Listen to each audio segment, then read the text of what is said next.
नाशिकच्या मालेगावमध्ये शिवसेना उद्धव बाळासाहेब ठाकरे पक्षाकडे पर्याय बंडू काका बच्छाव शिवसेना उद्धव बाळासाहेब ठाकरे पक्षात प्रवेश करतायत। दादा भुसेंचे निकटवर्तीय म्हणून त्यांची ओळख आहे। अद्वै हिरेंच्या जामिनानंतर उमेदवारी निश्चित होणार असल्याची देखील चर्चा आहे। या सगळ्या संदर्भात संवाद साधले आमचे प्रतिनिधी विशाल मोरे यांनी। पालकमंत्री दादाजी भुसे यांचे एक वेळचे कट्टर असे समर्थक असणारे बंडू काका बच्छाव यांनी उभाटा शिवसेना या गटात प्रवेश केला आहे आणि येणाऱ्या विधानसभेच्या निवडणुकीत आमदारकी म्हणून लढवण्याची त्यांची इच्छा त्यांनी व्यक्त केली आहे। आज आपण आलो आहोत त्यांच्याकडून जाणून घेऊ। उभाटा गटामध्ये पक्ष प्रवेश केला असातला भाग होऊ शकत नाही।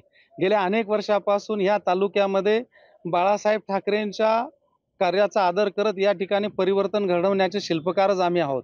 संजयजी राऊत साहेबांपर्यंत हा विषय होता, मागेही त्यांच्याकडनं बोलावणा झालेला होता, परंतु कार्यकर्त्यांशी चर्चा नव्हती आणि आज अचानक निलेश लंके आणि त्यांच्या माध्यमातून निरोप आला आणि आम्ही दिल्लीला गेलो। दिल्लीला साधक बाधक चर्चा झालीत। मी उमेदवाराची इच्छुक असल्याची त्या ठिकाणी माहिती ठेवली। मी केलेल्या कामकाजाचा त्या ठिकाणी बायोडाटा द्यायला लागलो, तर तुझ्याविषयी काही बायोडाटाची गरज नाही, सगळ्यांकडनं पाठ थोपटत त्यांनी सांगितलं की सगळ्यांकडनं तुझ्याविषयी कामकाजाविषयी चांगले रिपोर्ट आहेत, तू गद्दारी केली नाही, तू अद्वैजी हिरे साहेबांचा जामीन झाला, एकत्रित बसून सगळी साधक बाधक चर्चा करून आपण एक उमेदवार देऊ आणि सगळे म्हणून त्या उमेदवाराचं काम करू, अशा पद्धतीचे त्यांनी आम्हाला सूचना दिल्यात।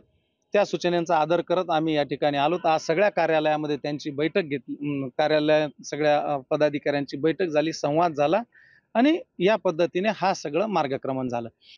एक वेळचे खंदे समर्थक दादाजी भुसे यांचे असणारे बंडू काका बच्छाव आज त्यांच्यासमोर उभे राहणार आहेत।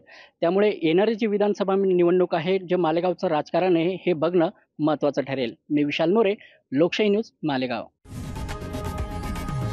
लोकशाही मराठी ऐका, पहा, जागरूक रहा।